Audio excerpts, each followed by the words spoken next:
পাবনায় বিএনপি জামায়াত সংঘর্ষে আহত ৩০, কার্যালয়ে আগুন ভাঙচুর।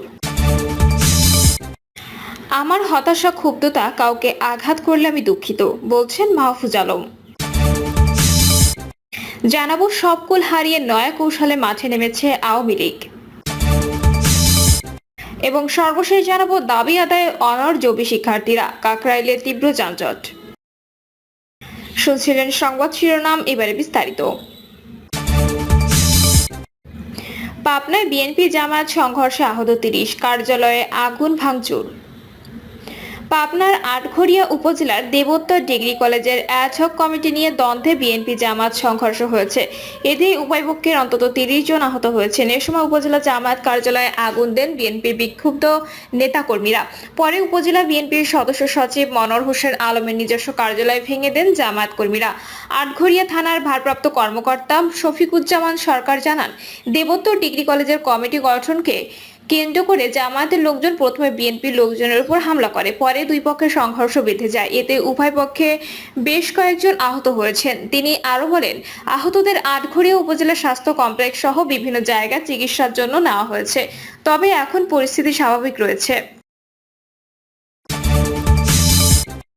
আমার হতাশা ক্ষুব্ধতা কাউকে আঘাত করলে আমি দুঃখিত, বলছেন মাহফুজ আলম।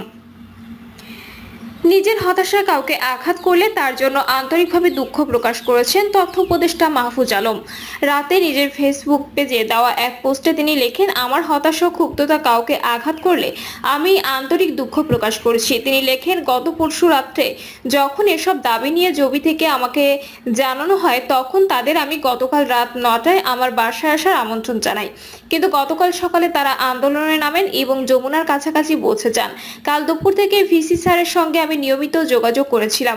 শেষ পর্যন্ত রাতে ১ ঘন্টা ধরে ৩টা টকিং পয়েন্ট নির্ধারণ করে আমি ভিসি স্যার ও শিক্ষকদের সঙ্গে কাকরাইল মোড়ে যাই। সেখানে মিডিয়ার লোকজন শিক্ষার্থীদের থেকে ৫০ মিটার দূরে দাঁড়িয়েছিলেন, কিন্তু আমি ভিসি স্যারকে বললাম আমি শিক্ষার্থীদের সামনে গিয়ে কথা বলবো। সেখানে যাওয়ার পর একটা গ্রুপ স্লোগান দেয়। আমি বিব্রত না হয়ে নিজের দায়িত্ব পালনের কথা বলে শুরু করি। পূর্ব নির্ধারিত টকিং পয়েন্ট অনুযায়ী পুলিশের বাড়াবাড়ি অথবা স্ব উদ্যোগে উস্কানিমূলক কিছু করলে ক্ষমা প্রার্থনা ও বিভাগীয় তদন্তে কথা বলতে গিয়েছিলাম। তখনই বোতল নিক্ষেপ করেন একজন শিক্ষার্থী। ওই শিক্ষার্থী কেন এবং কার মদতে এই অন্তর্ঘাতমূলক কাজ করলেন তা আশা করি প্রশাসন দ্রুতই খতিয়ে দেখবে। সবকুল হারিয়ে নয়া কৌশলে মাঠে নেমেছে আওয়ামী লীগ। ছাত্র জনতার গণ অভ্যুত্থানে দেশ থেকে পালিয়ে ভারতে আশ্রয় নিয়েছেন শেখ হাসিনা। সেখান থেকে নিয়মিত দেশ ধ্বংসের ষড়যন্ত্র চালিয়ে যাচ্ছে তিনি। সম্প্রতি আওয়ামী লীগের সব কার্যক্রম নিষিদ্ধ করেছে সরকার। রাজনীতির মাঠে সব কুল হারানো আওয়ামী লীগ নয়া কৌশলে মাঠে নেমেছে। নিজের ভালো নেই বলে তারা কাউকে ভালো থাকতে দেবে না, ঠিক যেন এমন শপথ নিয়ে ফেলেছে দলটির দেশে বিদেশে আত্মগোপনে থাকা মাস্টার মাইন্ডরা, যার স্পষ্ট আলামত সহ বিভিন্ন ঘটনার মধ্য দিয়ে যথেষ্ট পূর্বাভাস পাওয়া যাচ্ছে। পরিবেশ পরিস্থিতি বিশ্লেষণ করলে স্পষ্টভাবে বোঝা যাবে ষড়যন্ত্রকারী চক্রটি সরকারকে বিপদে ফেলতে প্রতিটি আন্দোলনকে বেছে নিচ্ছে। আন্দোলনের যৌক্তিকতা থাকুক বা না থাকুক, তারা সেখানে কৌশলে তাদের লোকজনকে ঢুকিয়ে দিচ্ছে। উদ্দেশ্য সরকার বিরোধী বড় ধরনের বিক্ষোভের প্লট তৈরি করা। আর এক্ষেত্রে পলাতক আওয়ামী লীগের অন্যতম টার্গেট ছাত্রদের মতো স্পর্শকাতর আন্দোলনকে পুঁজি করা। অন্তর্বর্তী সরকারের গত ৮ মাসের অসংখ্য আন্দোলনের গতিপথ পর্যালোচনায় এমন দৃশ্যপট বারবার ধরা পড়েছে। এজন্য তারা মনে করছেন যেখানে আন্দোলন সেখানে ফ্যাসিবাদের গোপন ছায়া। এজন্য সরকার সহ দেশপ্রেমিক সবাইকে সজাগ ও সচেতন থাকতে হবে। বিশ্লেষকরা জানান, অন্তর্বর্তী সরকারের ভুল ভ্রান্তি থাকতে পারে, কিন্তু মনে রাখতে হবে এই সরকার ব্যর্থ হওয়া মানে গণ অভ্যুত্থানে ব্যর্থ হওয়া। এই কারণে আন্দোলনের নামে মহল বিশেষ যেন লাশ ফোলার রাজনীতি সহ নাশকতামূলক কিছু ঘটাতে না পারে, সে ব্যাপারে সরকারকেও সময় মতো প্রয়োজনীয় ব্যবস্থা গ্রহণ করতে হবে। পাশাপাশি কাঙ্ক্ষিত গণতন্ত্রের স্বার্থে প্রয়োজনীয় সংস্কার শেষে দেশকে নির্বাচনের পথে এগিয়ে নিতে সব পক্ষকে সচেষ্ট থাকতে হবে। তারা মনে করেন, দেশকে অচল করা এবং রাজনীতি অর্থনীতি সহ সামগ্রিক পরিস্থিতি অশান্ত করে তুলতে নিত্য নতুন কৌশল বেছে নিচ্ছেন এই সাবোটাজ লীগ। নিজেদের অপকৌশল বাস্তবায়নে সর্বত্র ষড়যন্ত্রের বীজ বলতে এরা কখনো আনসার, কখনো অটোরিকশা, কখনো বা শিক্ষক ও শ্রমিক সহ নানা গ্রুপের উপর ভর করেছে। তবে পরিস্থিতি ঘোলাটে করতে দফায় দফায় বেশি চেষ্টা করছে শিক্ষার্থীদের আন্দোলনে ঢুকে যৌক্তিক আন্দোলনের গতিপথ ভিন্ন দিকে ঘুরিয়ে দেওয়া। এ প্রসঙ্গে গণতন্ত্র মঞ্চের অন্যতম শীর্ষ নেতা ও বিপ্লবী ওয়ার্কার্স পার্টির সাধারণ সম্পাদক সাইফুল হক হক বলেন, আওয়ামী লীগ ও তাদের সব সংগঠনের কার্যক্রম ইতিমধ্যে নিষিদ্ধ ঘোষণা করা হয়েছে। তারা এখন নিজেদের পরিচয় লুকিয়ে নানাভাবে অন্তর্ঘাতমূলক কর্মকাণ্ড চালাবে। দেশকে অচল করা এবং দেশের রাজনীতি, অর্থনীতি সহ সামগ্রিক পরিস্থিতি অশান্ত করে তুলতে নিত্য নতুন কৌশল নেবে, এটাই স্বাভাবিক।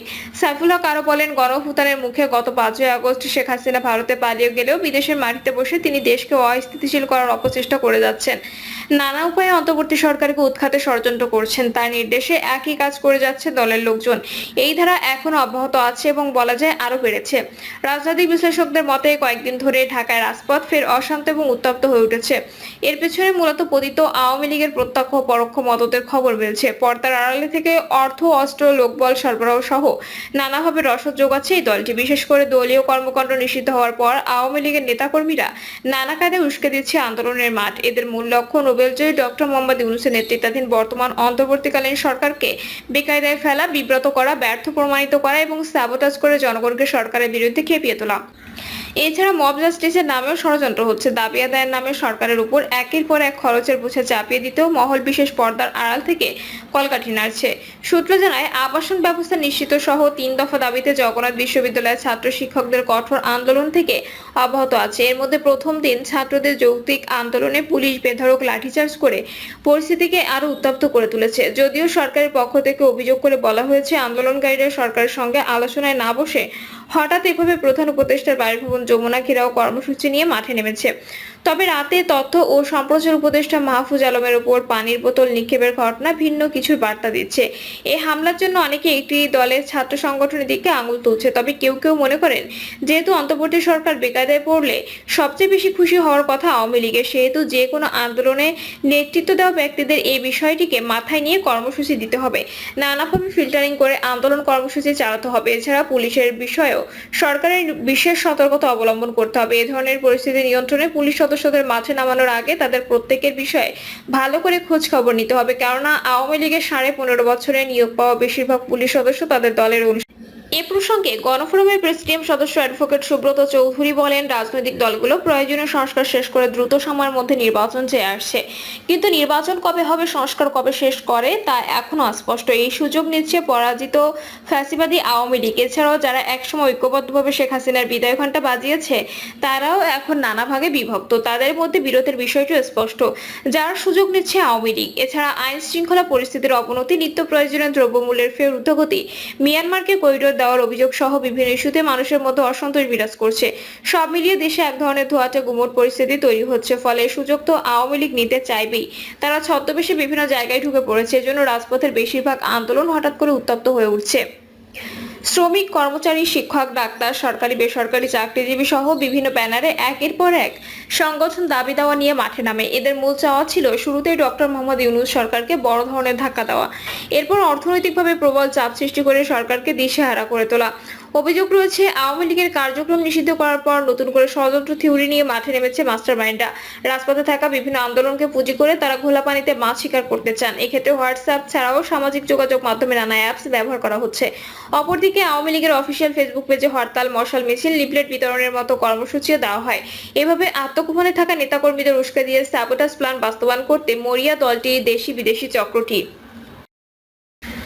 প্রিয় দর্শক, এই ছিল এখনকার সর্বশেষ সংবাদ। আপডেট সব সংবাদ পেতে চ্যানেলটি সাবস্ক্রাইব করে বেল আইকনটি ক্লিক করে রাখুন।